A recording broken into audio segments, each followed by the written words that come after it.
Assalamualaikum Ananda semuanya, apa kabar? Nah, Ibu doakan semoga Ananda Ibu temui kali ini dalam keadaan sehat walafiat. Nah, yang terpenting sekali tetap semangat, ya, tekun belajar dan giat selalu demi kehidupan kita di masa yang akan datang, ya. Nah, pada pembelajaran terdahulu, anak Ibu sudah mengetahui tentang usaha dan daya. Masih ingat kan? Ada diulang pelajarannya kembali. Nah, sekarang kita lanjut dengan materi hari ini, yaitu tentang pesawat sederhana. Nah, dalam kehidupan sehari-hari, Ananda mungkin sudah sering menggunakan alat-alat seperti gunting, kemudian pembuka tutup botol, ya, melihat orang memakai gerobak. Nah, semua itu adalah contoh-contoh dari pesawat sederhana. Nah, sekarang apa itu pesawat sederhana? Nah, mari kita lihat definisi dari pesawat sederhana berikut ini. Pesawat sederhana adalah alat yang digunakan untuk mempermudah pekerjaan manusia. Jenis-jenis dari pesawat sederhana ada 4 macam. Yang pertama, pengungkit. Yang kedua, bidang miring. Yang ketiga, katrol. Dan yang keempat, roda bergandar atau roda gigi atau sering juga disebut dengan gear. Kita bahas dulu yang pertama tentang tuas. Nah, tuas merupakan pesawat sederhana yang sering juga kita sebut dengan pengungkit. Nah, pada slide itu kita lihat contoh-contoh alat yang tergolong tuas. Ada gunting, gerobak, pembuka tutup botol, kemudian ada pinset, ada pencabut paku atau sejenis palu. Berikutnya kita lihat bagian-bagian dari sebuah tuas. Yang pertama ada huruf B. B itu adalah beban yang akan diungkit dengan tuas. T itu adalah titik tumpu dari tuas. Dan F itu gaya kuasa atau kuasa yang kita pakai untuk mengungkit beban. Nah, kemudian ada lagi LK. Itu adalah lengan kuasa. Apa itu lengan kuasa? Itu jarak antara titik tumpu dengan kuasa. Dan ada lagi LB. LB itu adalah lengan beban, yaitu jarak antara beban dengan titik tumpu. Nah, dari persamaan tuas tadi atau rumus tuas tadi, maka prinsip sebuah tuas adalah semakin jauh jarak kuasa terhadap titik tumpu, maka semakin kecil gaya yang diperlukan untuk mengangkat beban. Syarat kesetimbangan dari tuas yaitu beban kali lengan beban sama dengan kuasa dikali dengan lengan kuasa. Nah, ditulis dengan lambang B kali LB sama dengan F kali LK, di mana B adalah beban, LB lengan beban, F adalah kuasa atau gaya yang kita berikan, dan LK adalah lengan kuasa. Nah, sehingga berdasarkan rumus kesetimbangan dari tuas, bila kita ingin mengetahui berapa kuasa yang kita berikan, maka rumusnya akan menjadi F sama dengan LB per LK kali B.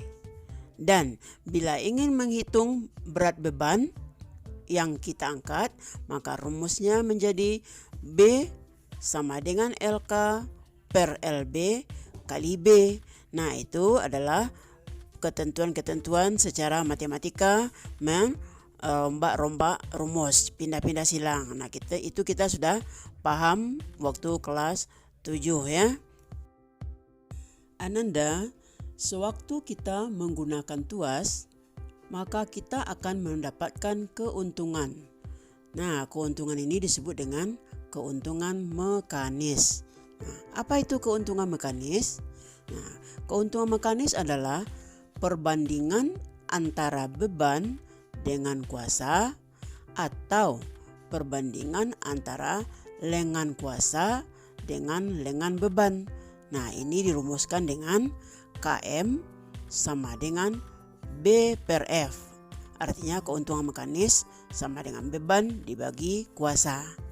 Atau KM sama dengan LK per LB.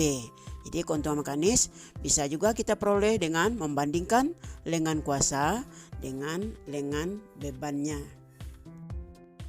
Berdasarkan kepada letak dari titik tumpu, beban dan kuasa, maka ada 3 jenis tuas.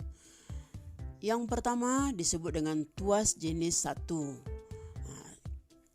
Tuas jenis ke-1 itu kalau titik tumpu berada di antara titik kuasa dan titik beban. Nah, contohnya itu pada gunting, tang, linggis dan sebagainya.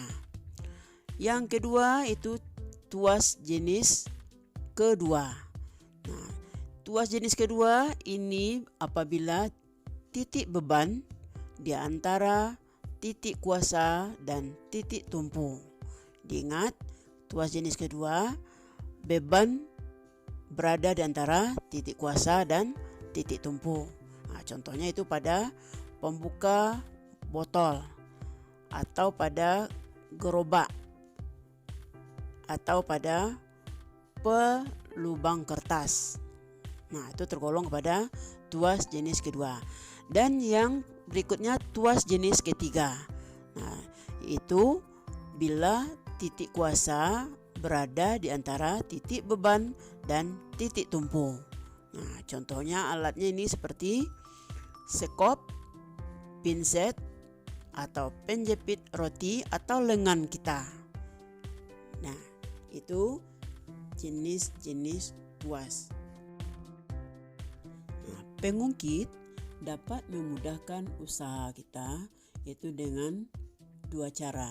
Yang pertama, menggandakan gaya kuasa. Jadi kalau gaya kuasa kita digandakannya sehingga beban akan mudah diangkat. Nah, sehingga terasa lebih ringan. Dan yang kedua, mengubah arah gaya. Nah, itu cara pengungkit memudahkan usaha. Untuk memahami penggunaan rumus dari tuas, berikut ini Ibu akan berikan sebuah contoh soal. Perhatikan gambar tuas berikut ini. Nah, ada beban, ada lengan beban, ada lengan kuasa dan kuasa. Nah, ditanya, itulah besar gaya untuk mengungkit batu itu. Nah, pembahasannya kita melalui 3 tahap. Yang pertama, tahap diketahui, yang kedua ditanya, dan yang ketiga dijawab. Nah, itu ketentuan menyelesaikan soal-soal fisika. Kemudian kita mulai dengan apa yang diketahui pada soal. Yang pertama itu berat beban atau B sama dengan 1000 Newton. Lalu lengan beban 50 cm itu kita rubah dulu ke dalam meter. Karena satuan panjang dalam sistem internasional itu adalah meter. Jadi 50 cm sama dengan 0,5 meter. Nah, kemudian LK, lengan kuasa sama dengan 2 meter. Nah, baru yang ditanya kuasa atau F sama dengan berapa? Jawab F sama dengan LB per LK kali B. Artinya kuasa sama dengan lengan beban dibagi dengan lengan kuasa kali beban. Nah, sama dengan 0,5 meter, LB-nya dibagi dengan LK-nya 2 meter kali 1000 Newton. Nah, itu bebannya. Hasilnya sama dengan 250 Newton. Jadi kuasa atau gaya yang kita berikan untuk mengungkit beban itu adalah sebesar 250 Newton. Tadi kita sudah mengenal ada 4 macam jenis pesawat sederhana. Nah, yang sudah kita pelajari yaitu yang pertama tentang tuas. Nah, sekarang kita lanjut jenis pesawat sederhana yang kedua yaitu bidang miring. Nah, bidang miring itu sebetulnya sudah Ananda pahami dalam kehidupan sehari. Contohnya Ananda mendaki tangga, itu Ananda menggunakan bidang miring. Kita mendaki bukit, lereng bukit itu juga contoh bidang miring. Nah, orang menaikkan barang ke truk, tidak diangkat langsung tapi didorong juga menggunakan bidang miring. Nah, apa itu bidang miring?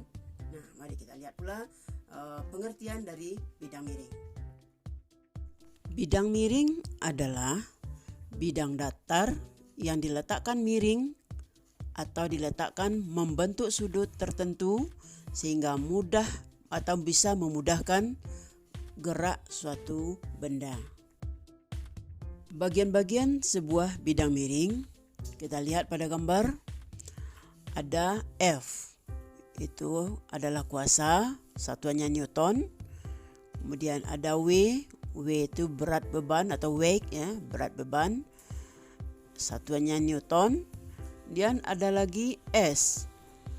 S itu ingat pelajaran yang lalu spartium, artinya panjang. Di sini adalah panjang bidang miring. Satuannya meter. Dan ada H. H itu tinggi bidang miring. Juga berasal dari bahasa Inggris height. Height itu tinggi bidang miring. Nah, satuannya meter. Berapa keuntungan dari bidang miring? Keuntungan mekanis bidang miring dapat dihitung dengan membagi panjang bidang miring tersebut dengan tinggi bidang miring tersebut, atau membagi beban dengan kuasanya. Sehingga dilambangkan dengan KM sama dengan B per F. Artinya keuntungan mekanis sama dengan beban dibagi dengan kuasa. Atau bisa juga keuntungan mekanis dengan membagi panjang bidang miring dengan tinggi bidang miring. Nah, karena keuntungan mekanisnya di sini sama adalah B per F atau S per H, maka B per F sama dengan S per H. Maka F atau kuasa menjadi H per S kali B. Atau menghitung bebannya, B sama dengan S per H kali F. Jadi beban bisa kita hitung dengan membagi panjang bidang miring dengan tingginya dan dikali dengan kuasa. Oke, itu menghitung keuntungan mekanis dari bidang miring. Nah, pada bidang miring ini itu makin landai bidang miring, makin besar keuntungan mekanis yang diperoleh. Nah, di mana saja terpakaikan pesawat sederhana berupa bidang miring? Nah, itu contohnya pada tangga atau lereng bukit ya. Nah, sekrup kan dibuat itu berliku-liku, itu menimbulkan kesan miring. Kemudian pisau. Pisau itu mata pisau itu kan kenapa di bawah makin ke bawah makin tipis, ke atas makin tebal. Itu juga prinsip bidang miring. Ada lagi alat yang lain. Coba Ananda sebutkan. Ananda mungkin tahu dengan contoh yang Ibu berikan tadi. Apalagi contoh bidang miring yang lain. Nah, baca buku ya. Sekarang kita lanjut untuk membahas jenis pesawat sederhana yang ketiga yang disebut dengan katrol. Nah, kalau mendengar istilah katrol, Ananda tidak asing lagi, bukan? Nah, orang menimba air di sumur, mengangkat ke atas itu banyak menggunakan katrol. Nah, kemudian juga di lapangan kita lihat pesawat-pesawat berat itu untuk memindahkan barang itu juga menggunakan katrol. Orang mendirikan bangunan, mengangkat batu bata dari bawah ke lantai atas juga sering menggunakan katrol. Nah, sekarang apa itu yang dimaksud dengan katrol? Nah, kita lanjut sekarang dengan jenis ketiga dari pesawat sederhana, yaitu katrol. Nah, katrol ini sering juga disebut orang dengan kerek. Nah, apa itu katrol? Nah, katrol adalah pesawat sederhana berupa roda yang dikelilingi rantai atau tali yang dapat bergerak bolak-balik. Nah, seperti terlihat pada gambar ini. Macam-macam katrol. Yang A, ada katrol tetap, B, katrol bergerak, dan ada lagi katrol majemuk. Nah, katrol tetap itu katrolnya tidak bisa berpindah-pindah. Ya, posisinya tetap. Tali aja yang bergerak. Nah, apa saja bagian-bagian dari sebuah katrol tetap? Dari gambar kita lihat ada bagian A, titik A. A itu adalah titik beban, ya, titik beban. Kemudian B itu titik kuasa, di mana kita memberikan kuasa untuk mengangkat beban. Dan O itu titik tumpu dari katrol. Nah, kemudian OA itu lengan beban, itu jarak antara titik tumpu dengan beban.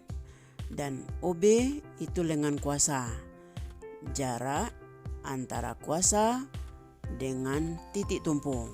Sedangkan F itu kuasa yang kita berikan, gaya kuasa, ya. Dan W adalah beban, weight itu berat beban, ya. Pada katrol tetap berlaku persamaan dari katrol tetap, yaitu F sama dengan LB per LK kali W. Nah, karena pada katrol tetap itu jarak lengan beban dan lengan kuasa atau jarak LK dengan LB itu sama, maka F-nya, gaya kuasanya sama dengan berat beban, ya, LB per LK. Berarti kalau misalkan 1 itu LB 1, LK 1, 1 bagi 1, 1.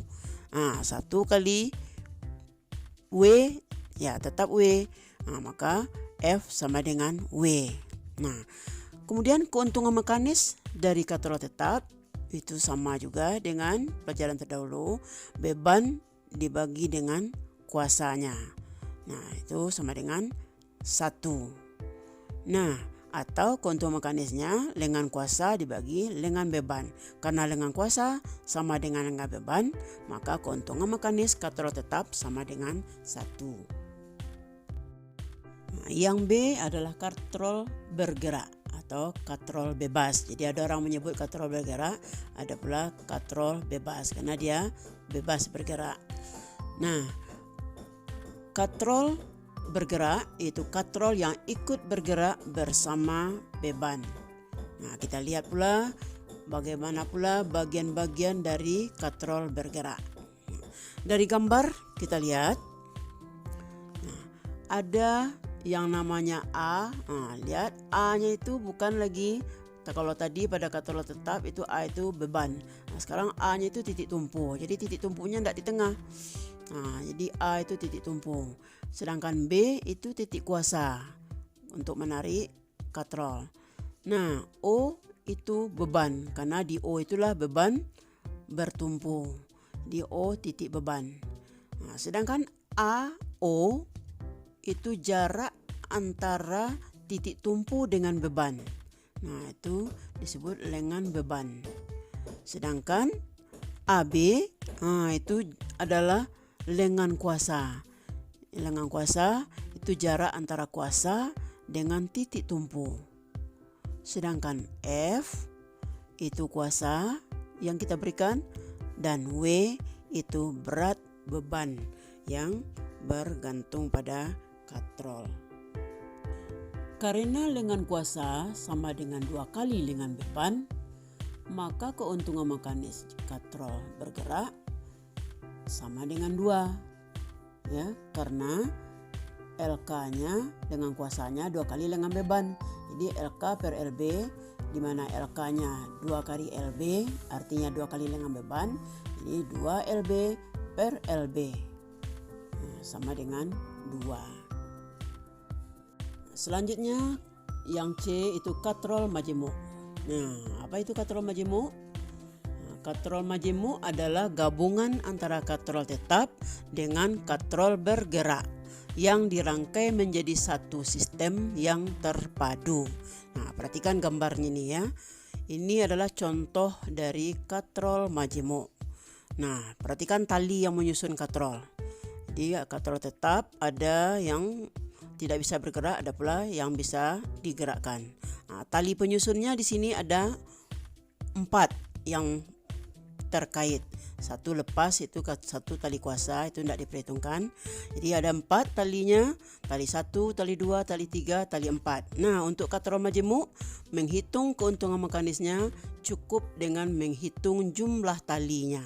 Jadi karena jumlah tali yang terikat di sini adalah 4, maka keuntungan mekanis dari katrol majemuk adalah 4. Jadi KM-nya sama dengan 4. Yang terakhir sekarang kita masuk kepada jenis yang keempat dari pesawat sederhana yang disebut dengan roda bergigi atau sering juga disebut orang dengan roda bergandar atau gear. Ya. Nah, kalau menyebut roda, Ananda sudah pasti terbayang itu sepeda, roda sepeda. Nah, tepat sekali. Roda sepeda itu contoh dari penggunaan gear atau roda bergigi. Nah, kita lihat bagaimana prinsip kerja dari roda bergigi. Nah, sekarang yang terakhir lagi, jenis pesawat sederhana yang terakhir, yaitu roda gigi atau gear. Ya, dibaca gear, GIR. Nah, atau ada juga yang disebut orang roda bergandar. Nah, apa itu gear? Yaitu sepasang roda bergigi yang saling berhubungan yang berfungsi meneruskan gaya dan gerakan pada sebuah mesin. Nah, seperti terlihat pada gambar ini ya. Jadi dengan gaya yang kecil kita berikan pada gear tadi, pada sepeda contohnya, itu melalui pengayuh kita berikan gaya, akan didapatkanlah gaya yang lebih besar pada roda belakang sepeda. Nah, sehingga keuntungan mekanis pada gear atau KM-nya sama dengan R besar per R kecil.